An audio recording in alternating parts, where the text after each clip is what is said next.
Hello friends. Organisation behaviour एक subject है जो कॉमर्स के बच्चे और ग्रेजुएशन के स्टूडेंट्स सभी अपने कॉलेजेस स्कूल्स में स्टडी करते हैं। तो इस चैनल पर मैं आप सबको इसके brief notes with explanation provide करूँगी, जिससे आप लोग अपने एग्ज़ाम्स में बेटर परफॉर्म कर सकते हैं। सो आइए शुरू करते हैं। इसमें पहला यूनिट है जो उसमें हम ऑर्गेनाइजेशन बिहेवियर की इंट्रोडक्शन को स्टडी करेंगे, उसके बारे में जानेंगे कि ऑर्गेनाइजेशन बिहेवियर क्या है। सो आइए, ऑर्गेनाइजेशन बिहेवियर का मीनिंग मतलब क्या है। ऑर्गेनाइजेशन बिहेवियर है जो वो एक सिस्टमेटिक स्टडी है जिसमें हम इंडिविजुअल्स, ग्रुप्स और ऑर्गेनाइजेशन में जितने भी पीपल्स होते हैं, एम्प्लॉयज़ होते हैं, उनके बिहेवियर को स्टडी करते हैं, जानते हैं कि कौन इंसान किस तरह का है, उसकी पर्सनैलिटी किस तरीके की है। इससे हमें एक हायर आउटकम निकल कर आती है, जिससे हम उनके बिहेवियर के मुताबिक उनको उनका वर्क है जो वो सौंप सकते हैं और अपने ऑर्गेनाइजेशन की जो प्रोडक्टिविटी है उसको इंक्रीज़ कर सकते हैं। ऑर्गेनाइजेशन बिहेवियर की डेफिनेशन की बात करें तो क्या होगी कि organisation behaviour is a systematic study of actions and attitudes that people show within organisation. कि जो ऑर्गेनाइजेशन स्टडी है वो एक सिस्टमेटिक स्टडी है। ऑर्गेनाइजेशन बिहेवियर है जो वो एक सिस्टमेटिक स्टडी है किस चीज़ का, एक्शंस और एटीट्यूड्स का, जो पीपल्स द्वारा शो किए जाते हैं। कि मतलब कोई इंसान कैसे रिएक्ट करता है, एक्ट करता है किसी भी पर्टिकुलर सिचुएशन में, उसको हम बिहेवियर कहते हैं। और ऑर्गेनाइजेशन बिहेवियर क्या होगा, जो एक पर्टिकुलर ऑर्गेनाइजेशन में किसी वर्कर द्वारा या फिर किसी एम्प्लॉय द्वारा शो किया जाता है। In organization, it is primarily concerned with the psychological, interpersonal and behavior dynamic in organization। और जो व्यक्ति जिस किस्म का भी बिहेवियर शो करता है वो साइकोलॉजिकली और इंटरपर्सनली होता है। मतलब मनोवैज्ञानिक तौर से वो एक व्यक्ति का जो पॉइंट ऑफ व्यू और वो कैसे रिएक्ट करता है, हमको उसके बारे में पता चलता है। ये जो ऑर्गेनाइजेशन बिहेवियर है ये दो वर्ड से मिलकर बना है, ऑर्गेनाइजेशन एंड बिहेवियर। ऑर्गेनाइजेशन का हिंदी में मतलब होता है संगठन। जो भी किसी ग्रुप ऑफ पीपल द्वारा बनाया जाता है उसको हम ऑर्गेनाइजेशन कहते हैं।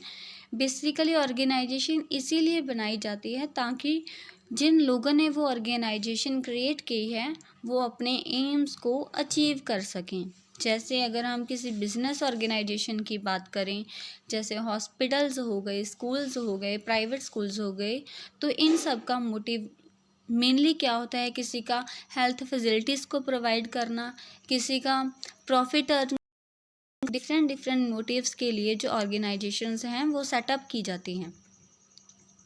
बिहेवियर का मतलब होता है हाउ समवन्स एक्ट, कि कोई इंसान किसी सिचुएशन के ऊपर किस तरीके से एक्ट करता है। It is what a person does to make something happen, to make something change और to keep things the same. Behaviour is a response to things that are happening.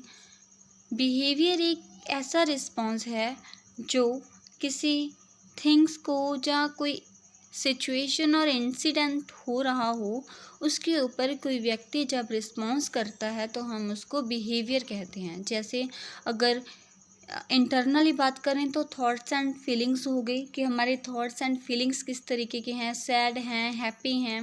Externally बात करें तो एनवायरनमेंट, जो हमारे environment में हो रहा है, जो हमारे आसपास में हो रहा है। और नेक्स्ट टॉपिक है कि बिजनेस एनवायरनमेंट में ऑर्गेनाइजेशन बिहेवियर की क्या रेलिवेंसी है, क्या इम्पोर्टेंस है।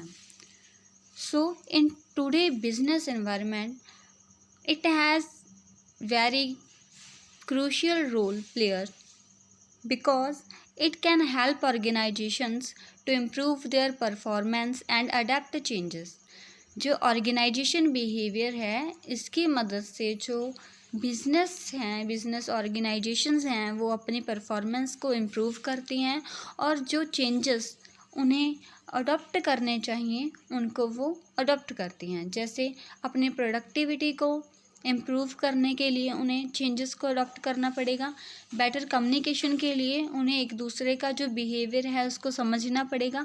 इफ़ेक्टिव लीडरशिप के लिए भी ये बहुत इम्पॉर्टेंट की रोल है कि अगर किसी ऑर्गेनाइजेशन में एम्प्लॉयज़ वर्कर्स हैं और उनका कोई लीडर है तो उस लीडर को भी ये चाहिए कि वो अपने एम्प्लॉयज़ का, अपने वर्कर्स का, अपने जूनियर्स का बिहेवियर को पहले स्टडी करे कि उसके जो एम्प्लॉयज़ हैं उनका बिहेवियर किस तरीके से है। इंक्रीज्ड एम्प्लॉय सेटिस्फेक्शन, अगर हमने अपने बिजनेस को अच्छे से ग्रो करना है विदाउट एनी कॉन्फ्लिक्ट्स तो हमें एम्प्लॉयज़ का भी खास ध्यान रखना पड़ेगा कि उनकी सेटिस्फेक्शन किस चीज़ में है, वो कौन सा वर्क करके बहुत ज़्यादा खुश हैं और उनकी वेजेस, सैलरीज वगैरह भी सभी इसी में आती हैं। Next topic, contributing discipline to organisation behaviour. Organisation behaviour को स्टडी करने के लिए कुछ डिसिप्लिन्स हैं, कुछ सब्जेक्ट हैं जो मेनली स्टडी किए जाते हैं। जैसे फर्स्ट है साइकोलॉजी। साइकोलॉजी में क्या होता है, ये हेल्प करती है एक्सप्लेन करने में कि किसी इंडिविजुअल की परसेप्शन, वे ऑफ सीइंग कह सकते हैं, नज़रिया कह सकते हैं देखने का कि कैसा है, उसकी वैल्यूज़, उसके एक्शंस कैसे हैं ऑर्गेनाइजेशन में। जो ये साइकोलॉजी है वो हमें एक्सप्लेन करती है कि किसी इंडिविजुअल का वे ऑफ परसेप्शन कैसा है, कि वो उनका देखने का नज़रिया कैसा है, कि वो किसी प्रॉब्लम को, किसी सिचुएशन को किस तरीके से देखते हैं, कि वो पॉजिटिव वे में देखते हैं या नेगेटिव वे में, उसकी वैल्यूज़ और उसके एक्शंस जो वो ऑर्गेनाइजेशन में प्ले करता है। सेकंड है सोशोलॉजी। जो सोशोलॉजी है ये हमें हेल्प करता है एक्सप्लेन करने में कि ह्यूमन का बिहेवियर कैसा है किसी भी एक पर्टिकुलर ऑर्गेनाइजेशन में। Third one, anthropology. Anthropology mainly focuses on study of social groups to learn about people, their activities, cultures and environment. Anthropology में मेनली क्या फोकस में रहता है कि सोशल ग्रुप्स में लोग कैसे रहते हैं, उनका बिहेवियर वहाँ कैसा होता है, उनकी एक्टिविटीज़ क्या हैं, उनका कल्चर क्या है, ताकि वो ऑर्गेनाइजेशन में इजीली सेटअप हो सके। Fourth one is industrial engineering. इसमें हमें क्या पता चलता है कि जो पर्टिकुलर एक ऑर्गेनाइजेशन है उस इंडस्ट्री के एरिया में लोग काम कैसे करते हैं, उनका वर्क को लेके क्या पॉइंट ऑफ व्यू है, वो वर्क कॉन्फिडेंस से, सही तरीके से क्या उनको वर्क समझ आ रहा है, ये सभी चीज़ें हैं जो वो इंडस्ट्रियल इंजीनियरिंग में हम जानते हैं कि ऑर्गेनाइजेशन बिहेवियर इस इंडस्ट्रियल इंजीनियरिंग डिसिप्लिन को समझने में भी हमारी हेल्प करता है। Next one is medicine.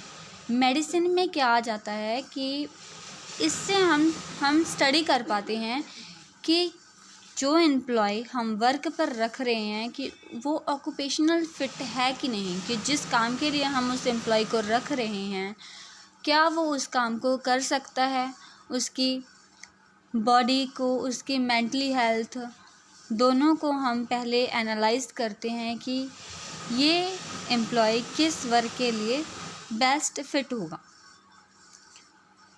And next one is social psychology. इसमें हम एक्सप्लोर करते हैं कि how people thoughts feelings form, कि लोगों के विचार, लोगों की फीलिंग्स कैसे बनती हैं किसी भी एक पर्टिकुलर वर्क एनवायरनमेंट को लेकर, किसी भी एक उनके खुद के पैशन को लेकर, या उनके जो वर्किंग कंडीशंस हैं, उनकी सोशल लाइफ है, उससे related. And last one is political science economy. इसमें हम पढ़ते हैं स्पेशली कि कोई भी हमने डिसीज़न लेना हो ऑर्गेनाइजेशन के लिए, वो कैसे लें। कोई पावर डायनामिक्स हैं कि हमने पावर किसके हाथ में देनी है, कौन इंसान है जो लीडरशिप में अच्छा है, कौन इंसान है जो वर्क में अच्छा है। डिफरेंट वर्क्स के लिए डिफरेंट पावर्स को सेट करने के लिए हमें पॉलिटिकल साइंस इकोनॉमी है, ये डिसिप्लिन है जो हमें हेल्प करता है। नेक्स्ट, फीचर्स क्या हैं ऑर्गेनाइजेशन बिहेवियर के। पहला तो यही कि ये फील्ड ऑफ स्टडी है। ऑर्गेनाइजेशन बिहेवियर में हम ऑर्गेनाइजेशन में जो पीपल्स काम करते हैं उनके बिहेवियर को हम स्टडी करते हैं। Second, determinants of behaviour, same it applies the knowledge. जो अभी मैंने आपको पीछे बताया कि डिसिप्लिन्स कुछ होते हैं जो कंट्रीब्यूट करते हैं ऑर्गेनाइजेशन बिहेवियर में, वही है कि हमारे पास अगर उन डिसिप्लिन्स की नॉलेज होगी तो हम ऑर्गेनाइजेशन बिहेवियर को अच्छे से स्टडी कर पाएंगे, अच्छे से समझ पाएंगे। और ये सिस्टमेटिक स्टडी ऑफ एक्शंस हैं कि एक सिस्टमेटिक वे में इसकी स्टडी होती है इस ऑर्गेनाइजेशन बिहेवियर की। It is individual behaviour and group dynamic. Same है कि जो ऑर्गेनाइजेशन बिहेवियर है वो किसी एक पर्टिकुलर इंसान का भी हो सकता है और ग्रुप डायनामिक भी हो सकता है कि ग्रुप ऑफ पीपल की भी हम ऑर्गेनाइजेशन में बिहेवियर स्टडी करते हैं। It is a multi disciplinary approach कि जो ऑर्गेनाइजेशन बिहेवियर है ये मल्टीपर्पसेस के लिए यूज़ किया जाता है। Determinants of organisation behaviour. Organisation behaviour को स्टडी करने के लिए जो डिटर्मिनेंट्स हैं, जो फैक्टर्स हैं, वो क्या हैं। पहला, पीपल, कि हम स्टडी किनको करेंगे, किनका बिहेवियर स्टडी करेंगे, पीपल्स का। सेकंड, स्ट्रक्चर, कि उस ऑर्गेनाइजेशन का स्ट्रक्चर किस तरीके से है। Third one, technology. टेक्नोलॉजी में आ जाएगा कि जिस तरह के एम्प्लॉयज़ हमने वर्क पर रखे हैं कि वो मॉडर्न टेक्नोलॉजी एरा में सरवाइव कर सकते हैं, उसको कितनी जल्दी से वो सीखते हैं और अपनी डेली वर्क लाइफ में इन्वॉल्व करते हैं। एनवायरनमेंट में आ जाता है कि ऑर्गेनाइजेशन का एनवायरनमेंट कैसा है, जहाँ पर लोग काम कर रहे हैं, वहाँ की सैनिटेशन फैसिलिटीज़, वहाँ का वर्किंग टीम वर्क कैसा है, उनके कोऑर्डिनेशंस, कॉन्फ्लिक्ट वगैरह तो नहीं है, ये सब। And next topic is models of organisation behaviour. Models क्या होते हैं ऑर्गेनाइजेशन बिहेवियर के। बेसिकली ये 4 हैं। पहला, ऑटोक्रेटिक मॉडल। जो ऑर्गेनाइजेशन है उसमें ऑटोक्रेटिक मॉडल कौन सा होता है, जैसे ओनली ऑर्डर्स, जिसमें कोई मैनेजमेंट होती है, वहाँ पर कोई मैनेजर वगैरह होता है, वो डिसाइड करता है, वो ही ऑर्डर करता है कि अभी आपने ये काम करना है, वो काम करना है। इसको हम ऑटोक्रेटिक मॉडल कहते हैं। Second, custodial model. Custodial model में आ जाता है security, welfare, needs dependents on organisation. Means इसमें एक तरह की कस्टडी के तरीके से ऑर्गेनाइजेशन है वो सेटअप होती है, जिसमें सिक्योरिटी का भी खास बंदोबस्त होता है, एम्प्लॉयज़ की वेलफेयर का भी, उनके हेल्थ का भी, उनके कोई बाई चांस अगर कोई इंसिडेंट वगैरह, एक्सीडेंट वगैरह वहाँ पर अकर हो जाता है तो उससे भी उनको कैसे सेव करना है। जैसे फॉर एग्ज़ाम्पल जहाँ कोई भी ऑर्गेनाइजेशन है वहाँ पर फायर एक्सटिंग्विशर्स होते हैं, फर्स्ट एड किट्स प्रोवाइड की जाती हैं, ये सारा कस्टोडियल मॉडल में आ जाएगा। Third one is sportive model. Sportive model में क्या आ जाता है कि जैसे लीडरशिप हो गई, पार्टिसिपेशन हो गई, मोटिवेशन हो गई, कि जो कोई लीडर है इसमें जैसे लीडरशिप, पार्टिसिपेट, मोटिवेशन, कि जो लीडर है ऑर्गेनाइजेशन का वो कैसे अपने एम्प्लॉयज़ को सपोर्ट करता है उनके वर्क एम्स को, उनके टारगेट्स को अचीव करने में, उन एम्प्लॉयज़ की क्या पार्टिसिपेशन रहती है उस टारगेट्स को सेट करने में, उन्हें अचीव करने में, और उन्हें मोटिवेशन कैसे मिलती है कि जैसे अगर उन्होंने अपना वर्क सही वक्त पर, अपना टारगेट है उसे अचीव किया है, तो उन्हें बदले में क्या मिलता है, रिवॉर्ड्स मिलते हैं, प्रमोशन मिलती है, सैलरीज बढ़ा दी जाती हैं। ये सब सपोर्टिव मॉडल में आ जाता है। और फोर्थ वन इज़ कोलीगियल मॉडल। इसमें बेसिकली क्या होता है कि टीम वर्क होता है, कि सभी एम्प्लॉयज़ की आपस में कोऑर्डिनेशन हो, विदाउट कॉन्फ्लिक्ट्स वो अपने टारगेट्स को अचीव करते हैं। Next one is challenges and opportunities for organisation behaviour. Challenges क्या होते हैं कि ऑर्गेनाइजेशन में कौन कौन से चैलेंजेस हैं जो उन्हें फेस करने पड़ रहे हैं, कौन कौन सी अपॉर्चुनिटीज़ हैं जो उनके लिए नया मौका, नए दरवाजे हैं जो सक्सेस के वो खोल रही हैं। फर्स्ट, ग्लोबलाइजेशन ऑफ बिजनेस, कि जो बिज़नेस है वो ग्लोबलाइज्ड हो रहा है, मतलब वर्ल्डली कनेक्टेड हो रहा है। ये क्या है, इनकी अपॉर्चुनिटी है। वर्कफोर्स डिवर्सिटी, ये भी इनकी एक अपॉर्चुनिटी है कि इनको होल वर्ल्ड से, होल स्टेट से, कंट्रीज से different employees different management levels पर मिलते हैं और उन्हें अपने आसपास के ऑर्गेनाइजेशंस के कल्चर्स के बारे में पता चलता है और वो उसी सेम चीज़ को अपने ऑर्गेनाइजेशन में सेट करते हैं। चेंज्ड एम्प्लॉय एक्सपेक्टेशन, ये एक तरह का हम चैलेंज कह सकते हैं कि एम्प्लॉयज़ की एक्सपेक्टेशंस हैं वो कभी भी चेंज हो जाते हैं, उनकी सेटिस्फेक्शन को लेकर, उनकी जॉब को लेकर, उनकी सिक्योरिटी को लेकर, उनकी वेजेस सैलरीज़ को लेकर। Next one is increased quality consciousness, ये एक तरह का चैलेंज भी कह सकते हैं हम, अपॉर्चुनिटीज़ भी कह सकते हैं कि जो ऑर्गेनाइजेशन में उनका वर्क है उसकी क्वालिटी क्या है, उसके ये एक तरह का हम कह सकते हैं चैलेंज कि अगर वर्क वो अच्छा करेंगे, अगर उनका way of working in their organisation अच्छा है, तो ऑब्वियसली है कि वो अगर कोऑर्डिनेशन से काम करेंगे तो उनका काम भी अच्छा होगा और उनकी जो क्वालिटी है, वे वर्किंग क्वालिटी है, प्रोडक्ट क्वालिटी है, वो भी अच्छी होगी।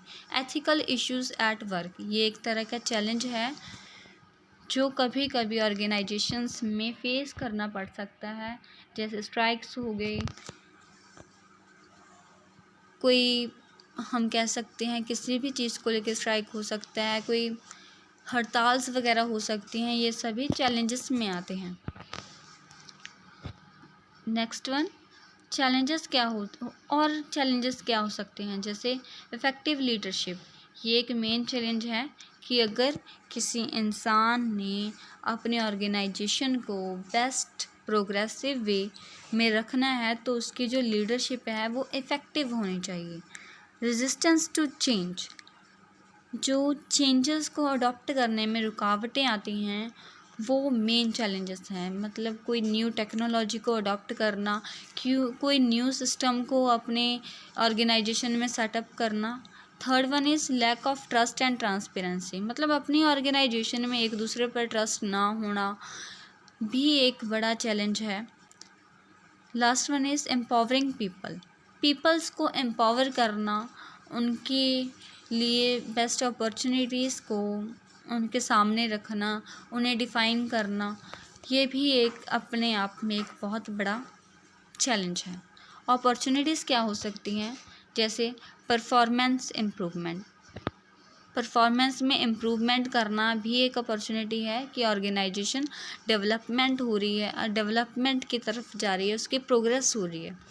सेकंड वन, इंक्रीज्ड इनोवेशन, अगर हमारे पास अपॉर्चुनिटीज़ हैं कि हम उसमें अपने प्रोडक्ट को, अपने ऑर्गेनाइजेशन को, उसकी सर्विसेज को इनोवेट कर सकते हैं नए तरीके से, तो ये एक तरह की अपॉर्चुनिटी है। इम्प्रूविंग एथिकल बिहेवियर, अपने एम्प्लॉयज़ के साथ, अपने वर्कर्स के साथ, अपने टीममेट्स के साथ बिहेवियर को अच्छा करना, इम्प्रूव करना भी एक अपॉर्चुनिटी है, जिससे हमारी जो ऑर्गेनाइजेशन है वो सही तरीके से, सही दिशा में टीम वर्क में काम कर सकती है। इम्प्रूविंग कस्टमर सर्विसेज, ये मेन पॉइंट है कि ये एक तरह की अपॉर्चुनिटी होती है कि जब हम ऑर्गेनाइजेशन में कस्टमर की सर्विसेज को इम्प्रूव करते हैं।